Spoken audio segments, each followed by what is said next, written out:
don't look like your problems. there you go Rebecca, ko- shareka nkubwire ku mugore ntabwo makeup is so nzarebeka empowering. n'ibibazo byanjye Never look like your problems. Nta mama preneur wemerewe ku looking like their problems. icyo naragisezeye oya mimi nawe I kid you not. I kid you not. you Kubera do ko yes, ntago mba nshaka ko bimfatira ahantu hatariho. Ready? set Go. Hello. hello Karibu kumu. mama preneur Cheers. yes Mama preneurs, future mama preneurs, n'inshuti n'abasupporters b'aba preneur.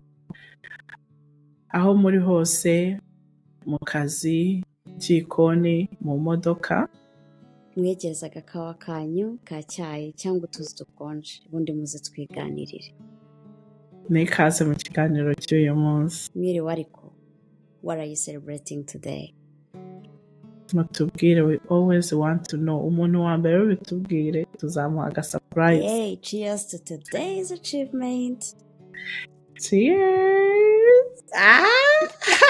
The cup is clapping! wow look at me Bra. Mwabibonye ariko hari ibintu bidasanzwe matching biri look muri at studio. Twin, where have you been? oh my god bibi bite umeze ute Meze I neza. can tell you know Umva wari wabahaye undi kafu ntibibaho. umva ahiye pe Umva ntashe nta myaka ijana. uyu munsi umva naje mfite energy ariko noneho ndabona ukuntu nambaye you know it's hyping me up you know Iyi mipira itahagerera igihe someone was going to be crying on air. I was not gonna record today Yeah, ngaho rero uyu munsi Clarisse, what are we talking about? today we're talking about my favorite topic Me too. self-care kwiyitaho self-care. nk'umumama preneur nk'umugore muri rusange ubu bundi ubyumva ute Umva, we are queens. We are queens, and umunyarwanda aravuga ngo ijya kurisha ihera ku rugo. You have to take care of yourself mbere yuko takinga care y'abandi bantu. You give what you have. Nimba ufite umunaniro, nimba ufite umushiha, nimba ufite agahinda, nimba nta energy ufite, uri battery low, nta kintu uzashobora guhereza ari abantu bawe, famiye, ari abakiriya bawe, aba business yawe. Yeah. Ariko se Clary, self care ni ibiki ubundi, like hari ibintu bita basic needs. basic needs Ibintu umuntu wese yemerewe n'amategeko, self care y'ingenzi tutanakwiye kuvuga ni iyi. oh okay self care iri mu bice bibiri hari self care kwa kundi reba umuntu akavuga turiya muntu yiyitaho wenda ko kubonye ukuntu asa you know afite basic needs zisanzwe wakarabye wasokoje your breath does not stink you know wibrusheje nyine urasa neza muri rusange. You don't have to do too much, but you know you took shower, you look good, right? You look good. Yeah. Noneho hakaba no mu mutwe. Mu mutwe ushobora kuba ibyo byose bindi wabikoze by'inyuma ariko mu mutwe hatari stable. Yeah. Urumva? Like you look stressed out, you look worn out. Ku buryo umuntu wese ukubonye avuga ati oh my god, probably she has depression or something, you know? Ibyo byose biterwa nuko umuntu abura umwanya wo kwiyitaho mu mutwe mental health, kuruhuka bihagije, kuryamira igihe, amasaha 8 niyo bavuga. Mwanariye se? Mwariye? Mwabashije kubona icyo kunywa gihagije? I'm not talking about drinking like drinking, you know. Stay hydrated. That's what I mean. Hydrated, yes. Urumva wonyoye amazi ahagije, umeze neza. Amazi yarya sa cleaning iki? Amaraso atanga oxygen, akora iki? Amazi ni ubuzima. Amazi ni ubuzima. Anyway. So, yes. Yeah. Wanywe amazi ahagije, waryamiye igihe, urumva washatse ibintu biboostinga umubiri wawe physically. Yeah. Ni ukuvuga ngo ni ukwitekinga care imbere n'inyuma. Wala. Nabuze uko mbyita. Ni wariye umuceri n'amafiriti gusa, wariye indyo yuzuye. Yeah. You know, abadamu we always forget dukeneye calcium. Kakanu nka jombe. Kanagemo nagasobanura. Wanyweye amata, wariye udufromaje, utuyogurt. Hari igihe umuntu ashobora kumva atameze neza, even like mu mutwe, kandi ari uko lacking nutrients. Do you do your mumbabarire mujya kwa muganga mugikora medical check up? Yep. Ujya ku mu OBGYN wawe pap smears, abakareba amabere, you know. Do you go to your dentist, you know? Yeah. Is that what? Kabiri mu mwaka? That's it. But you have to do it. Yeah. You know, prevention is better than cure. Yeah. And it's like brain fruits, you know, berries. Yeah. You know, all the berries are the best for your brain. Vegetables, you know. Vegetables, even kurusha fruits. Yeah. Kuva nareba glucose goddess nitukinywa smoothie mu rugo. Turya smoothie twarayiretse. Bibi ibintu bya glucose goddess njye narabirebye mbona byantera depression, nahita mva ku biryoshye byose. Ariko ahubwo yarasobanuye kuntu ikintu ngewe nasanze yavuzeho kirekire ni ukuntu uryamo ibintu, kandi niyo style y'abanyaerope. Kubanza imboga, ubundi ukagira proteine, ubundi ukagira kakadeseri. So kurya yes wariye, ariko wariye ibyo umubiri wawe ukeneye. Wariye ute? Like iyo wumva utameze neza, ugomba gupozinga ugacekinga with yourself. Yeah. What is missing? N'inyota, kugira inyota bishobora kubuza amahoro, bishobora kwica gahunda zawe zose cyane. N'iyo ngiye kuryama ntafite amazi iruhande rwanjye, nkaba ngomba kubyuka in the middle of the night, aho ngaho naho imbaraga nzifite bihita byica mood yanjye. Hari n'igihe noneho kubyuka in the middle of the night mvuga n'inyota nishaka inyinshi kumanuka epfiriya, urabizi kumanuka hasi gusubira hejuru ni no. Ni byinshi. Urumva? So you have to check with yourself and your body, ukibaza ngo ni iki maze iminsi nkora cyangwa ni iki maze iminsi ntakora. Yeah. You know, like maze iminsi ndya gute, ndi bloated, you know. Am I bloated? Cyangwa am I like not sleeping enough? Turi kwa kangahe, what day of the week? Your menstrual cycle? Oh my gosh. Hari umumama wavuze kuntu ni umuscientist, afite igitabo cyitwa Fast Like a Girl. Avuga kuntu akora akazi kiwe, business yiwe ayihandoringa according to her menstrual cycle. Naramwumvise, Waramwumvise? hari aka short video yiwe umva talk about it. Yes, no, donc urabona iyo uri muri ovulation uba ufite like a good mood energy. Mba hejuru She, cyane. she works more. Yagera mu gihe nyine you know muri cya gihe nyine cy'ukwezi she works less because her body can't handle that much. Yeah. Umugabo we azi cycle yiwe like famiye yiwe izi cycle yiwe ku buryo nabo they like nimba babona afite umushiha they have to know, nimba babona afite low energy they have to know. PMS You know, zazamutse. yes, you know.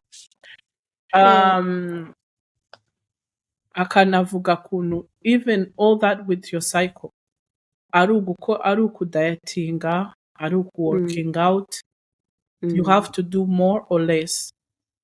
Yeah. Yeah, icyo gitabo cyitwa Fast Like a Girl, ari very active on YouTube. Ndaza kureba amavideo ye pe. Yeah, nayigeze kuyigwaho ndayiscrollinga umwe nyine oh wow, I was impressed kuna scheduling nyine, you know. Yes, noneho n'ibintu aheraho mu gitondo kubera ko nyine mu gitondo you are fasting kuba uba wamaze x amount of hours utarya. Ni ibiki bya mbere anywa mu gitondo, ni ibiki bya mbere arya mu gitondo to keep up the energy. Yeah. You know, so ibyo ngibyo check with yourself. Maze iminsi ndya nabi, eske niyo mpamvu ndi kunanirwa kurushaho, niyo mpamvu ndi you know, ndi moody. Even the simplest thing nko kuba bloated, ikintu kimwe gishobora kukujena ariko kubera kuntu uri busy nturealizing icyo ari cyo, kandi muko kukujena kubera ko utafashe umwanya ngo ujye figuring out, ibintu bikomeza bipfa longer. Yeah. Kurusha igihe wagafasha ako gapoze you know, figuring out what is going on. Personally, like na realizing ko at my lowest, you know, menstrual cycle, I need to cry. I'm not resist scheduling a cry session. Oh yeah, mimi now. I kid you not. You do? Yes, ntago mba nshaka ko bimfatira ahantu atari, you know. If I like resist a lot, biraza kuntungurira ahantu. You know how kwa kundi ushobora gufeelinga like I feel like crying. Twose ukumva waba emotional kandi yes, you know, yeah, ukumva you want to cry, ukavuga yeah, this is not the type. Uri mu isoko, you can't cry mu isoko. Umunsi ugashira, uwa kabiri ugashira, wumva like that need to cry ariko you don't give it time. None se reka nkubaze mimi, reka tubiganireho, sibyo? Uscheduling a cry nta kikurishije bikaza. Sha.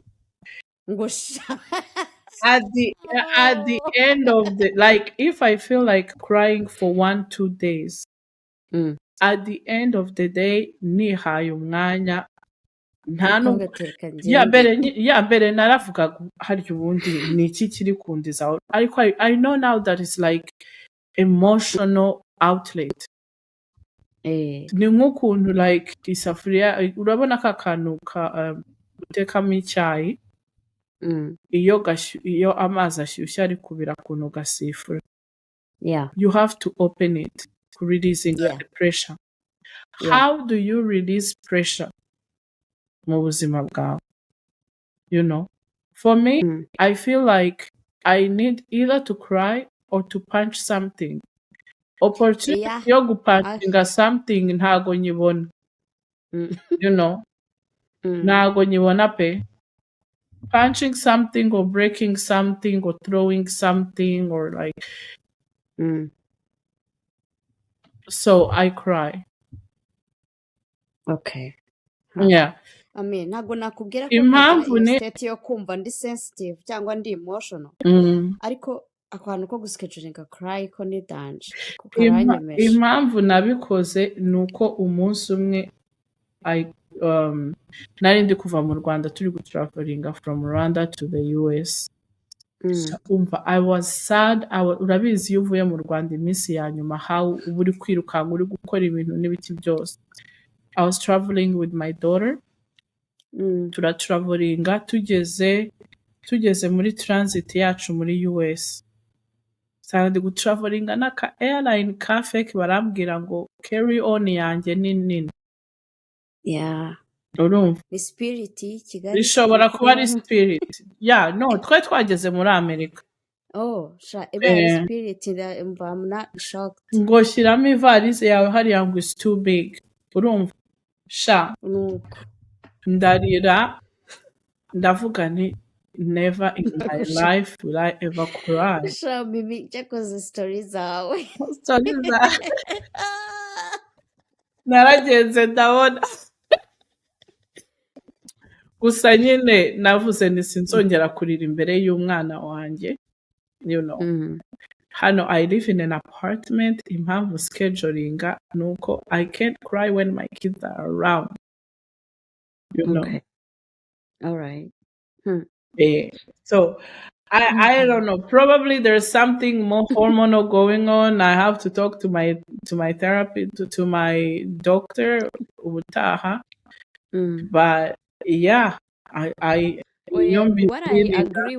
agree with you. Nuko like women's cycle is crazy. Hari ahantu ugera nyine crazy.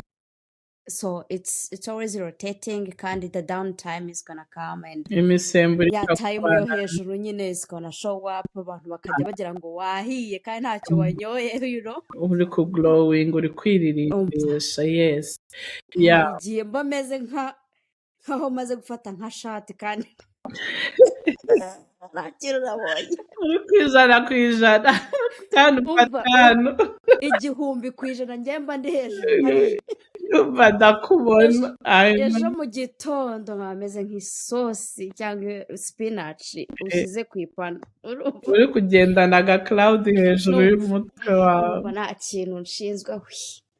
Oya njyewe mbirealizinga iyo ndi kumanuka ama escalier.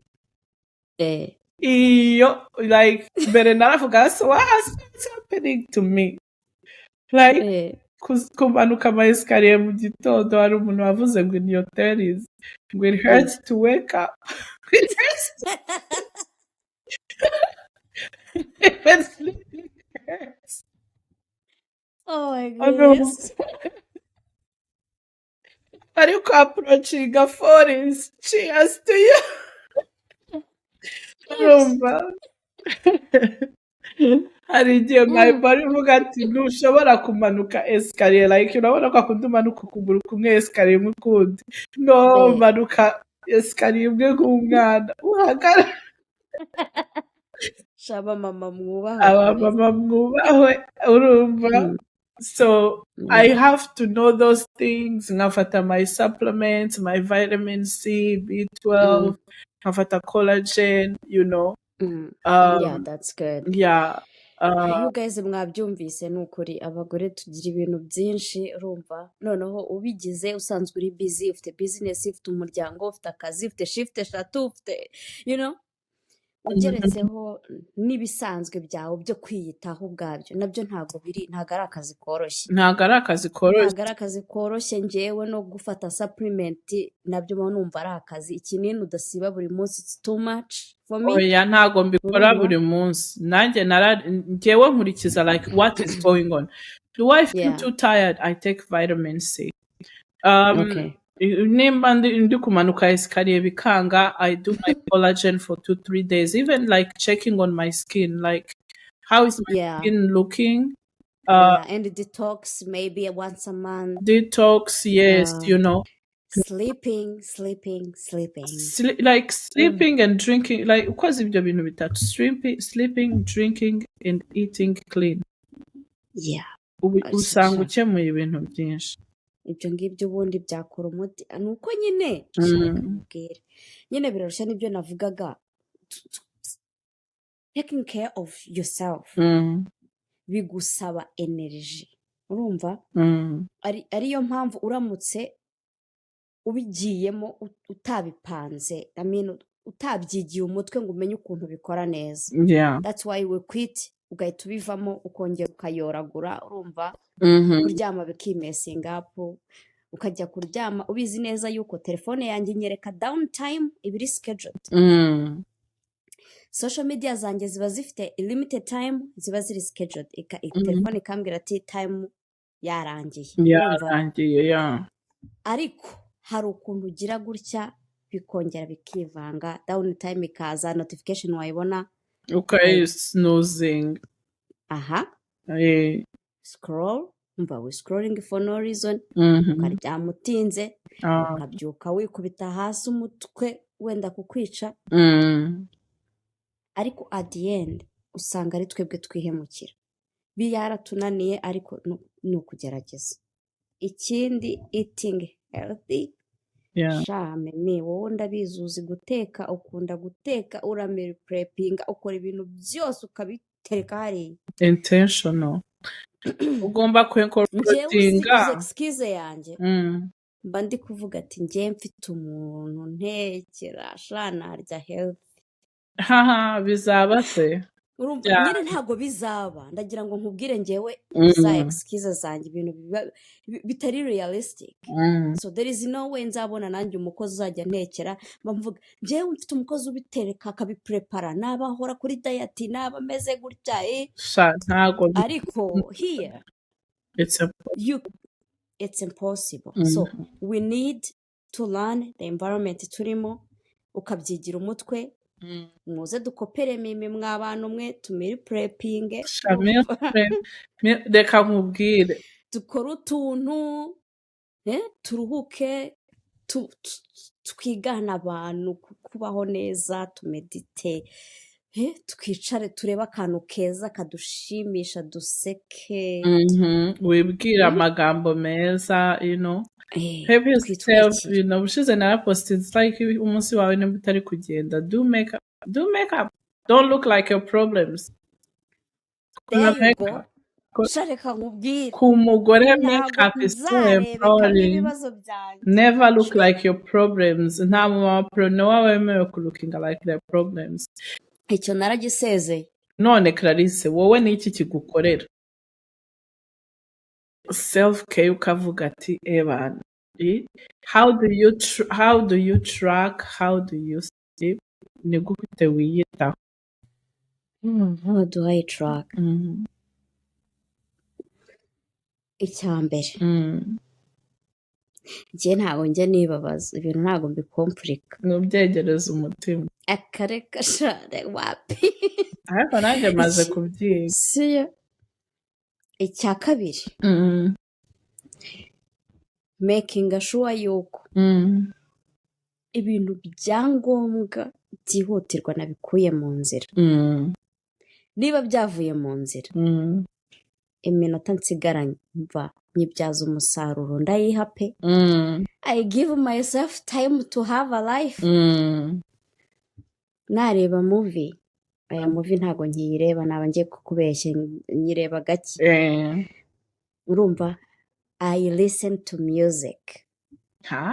Bakubona uri kuvibinga kuri nguwe mu mari. Oya, biriya ni gakeya, biriya iyo ndi mu muziki sugira ngo mbipostinze simwagira ngo bwarayaze. Mba ndi muri miruwari yanjye hano muri salo, volume hejuru, urumva, ndabyina ukagira ngo hahiye, ndi njyenyine mu nzu cyangwa n'abana. Yemba afite club yanjye mu nzu nakereye. Urabyina ukavuga uti okay, ibintu ni bibiri, gym igiriyemo and I'm having fun.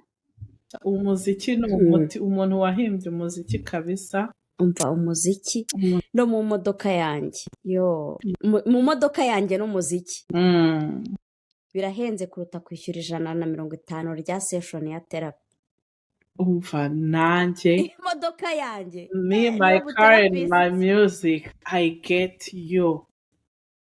Long drive umuziki uri wenyine, nta muntu uri kugutera side eye ngo volume gute se.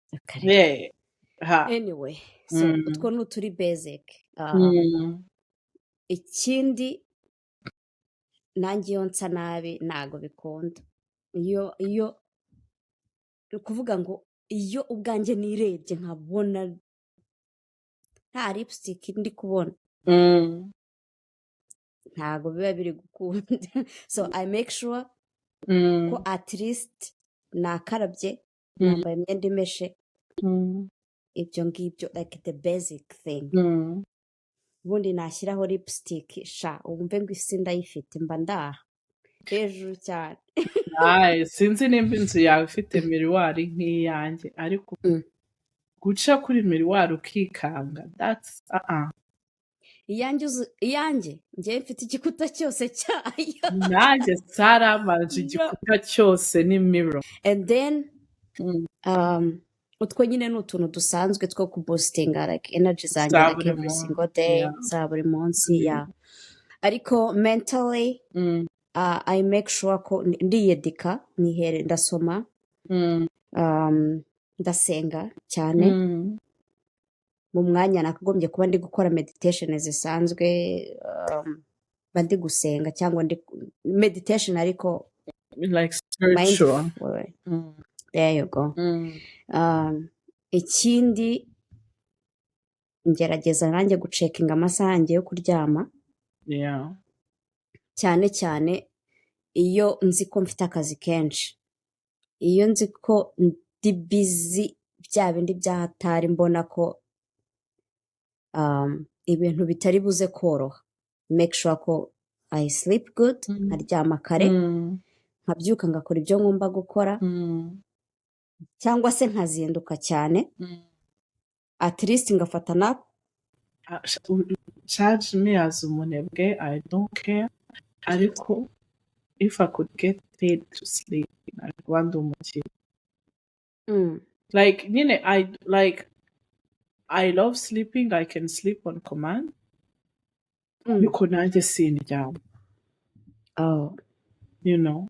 Ejo umumama w'inshuti yanjye twavuganye nka saa yine kumbwira nti ubu ngiye gutunganya ikiko, nabwira ati it's okay, ushobora kukireka one day. Navuga no I can't, ko narone mbyutse ikiko n'ikindeba umunsi wanjye upfuye, like nta kintu nanga nk'ibyombo, so I deal with them ko sinshaka kubibona first thing in the morning. Bya bindi byo kwica umwaku ubwo biba binteye umwaku. ndasuhuza abantu bose ibyombo bijya bitera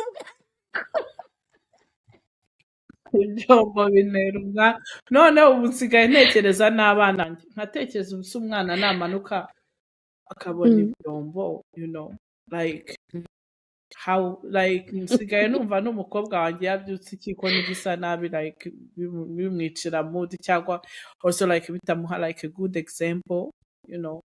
ako ngako ya asha mana yanjye cyangwa ako kantu karansekeje. Anyway, akandi kantu rero nubwo sometimes ngiye kubiba sharinga kugira ngo you know mu holding accountable, exercising regularly sha bitanga mood nziza mu buzima bw'umuntu uwo ari we wese. Akadopamine ka nyuma ya siporo, noneho iyo bikoze ni endorphine ni dopamine cyose ibyo babyize nasibye ariko ni ibimine byose ariko umva noneho iyo uyikoze mu gitondo, apana kwa kuntu uvuga ngo ugiye kwikora nimugoroba nijoro, mu gitondo first thing in the morning. Oh my god, ngewe ntago sinzi ukuntu nabibasobanurira.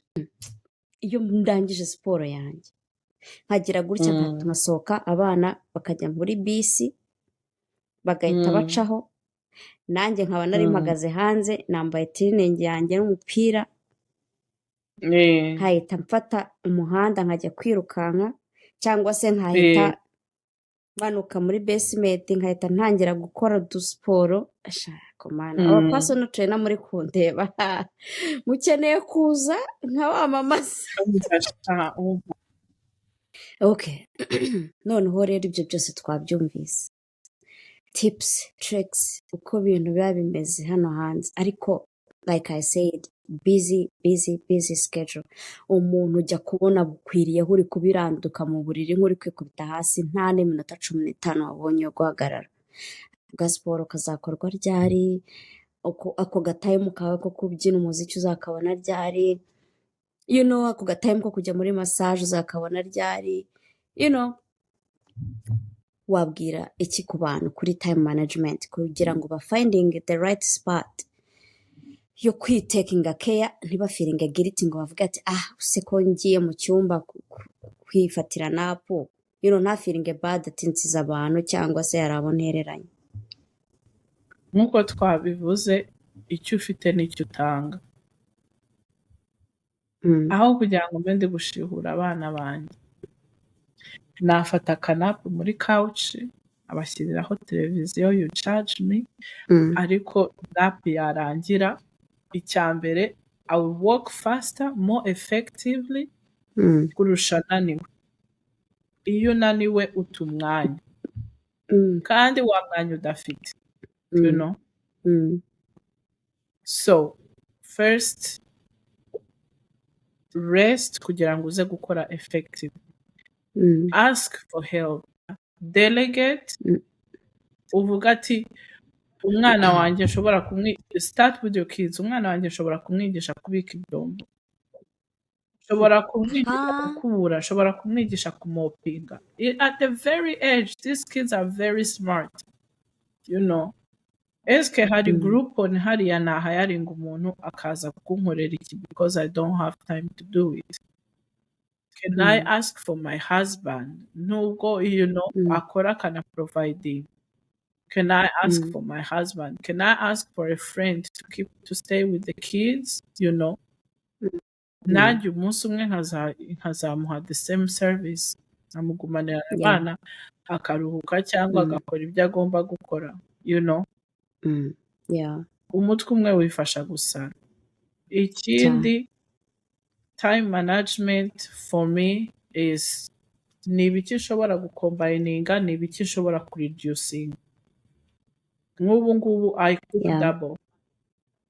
Ibiryo amasosi yose I cook double, nkahita nshyira muri freezer one portion. Njyewe ibyo bintu byankoreye umuti. Kuzinga, hari umumama wabwiye ati kuzinga, make it fun, make it a party, make it a race, amasogisi niyo game hano playing ya ndirimbo ya finding matching socks yo muri Cocomelon. Umva matching amasogisi, my gosh, atera isere. Involve your family and make it fun. Abana bagomba guhiga matching socks, njye ntabwo nabivamo. Si ibyo byose se, like njye nabonye sometimes abamama twigira abamagorwa, we put everything on our heads, kwimenya. Iki ni ikintu umutherapist yambwiye, arambwira ati what makes you happy, do it more. Right? Okay guys, mwabyumvise. Schedule, plan, time management pretty much. Umenya ikintu n'igihe cyacyo. Mindfully listen to your body. Wumva icyo umubiri wawe kudemandinga. Urarushye, ruhuka. Ufite inyota, nywa amazi. Ukeneye kurya neza, ukeneye kubaho. Ukeneye kwiyoroshya, ukeneye kudatekereza ati biriya bintu sinabyihereza. Hari n'abavuga ati njye reka ndashaje, biriya ni iby'abantu. Ushaje ute? Mom needs a minute. You need a minute, you need a break. Hari umumama w'umushuti wanjye ufite program bita Mom's Care Oasis. We aguhereza badge, urabona ko akundi kuri hoteli bashyiraho akantu ku rugi ngo do not disturb cyangwa se there you go. Iyo program yitwa Mom Need a Minute. Iyo ugiye muri Mom's Break cyangwa Mom Need a Minute, uhita ushyiraho badge yawe ku buryo umuntu uri buze, niba uri muri gufata shower, niba uri mu cyumba uri meditate, whatever you are doing, iyo ushyizeho badge umva n'umwana ntakomanga, baba babizi. Na famille yawe igomba kubimenya. Bose barabizi, barazaga ati mama ari ku munota wiwe nyine, like he's having mommy time, So let's normalize to have a life, Yeah. you know. Yeah. Hanyuma kandi dutanga ubuzima.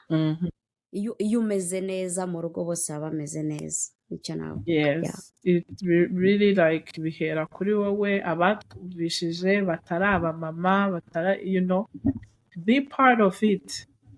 Bwira umuntu wawe umubwire observe umuntu wawe urebe ngo akeneye iki. Maybe have this conversation. Maybe tell them to watch this video. Yeah. bagasharinge Yes. akavideo bagasharinge ku muntu wese bya benefitinga, and Yeah. it's gonna help them while helping us to reach more community, more audience. Yeah. Yeah. Yeah, akandi kantu mimi, abagore bagenzi banjye, karabaye. abagore bakeneye community, abagore tunezezwa no kuvuga. Find your fit, your perfect fit. Yourself. shaka umushuti wawe muganire, uruhura umutima. Urumva si ngombwa kuba ufite agahinda, si ngombwa kuba ufite ibibazo, kuganira biraruhura. Sibyo? Tutavuze rwose. Shaka community y'abantu muhuje same thing, sibyo? Moms around, your Facebook group, cyangwa se natwe ujye twumva uvuga uti njye numva mfitinga mama preneur, kanjye kwiganirira, kanjye kwiyumvira. So friends, besties, mompreneurs, inshuti z'aba mama preneur, uyu munsi naha dusoreje ikiganiro cyacu cy'uyu munsi. Naho ubutaha twishimiye kubana namwe 5/5. Bye bye. Bizu. Bizu, bye.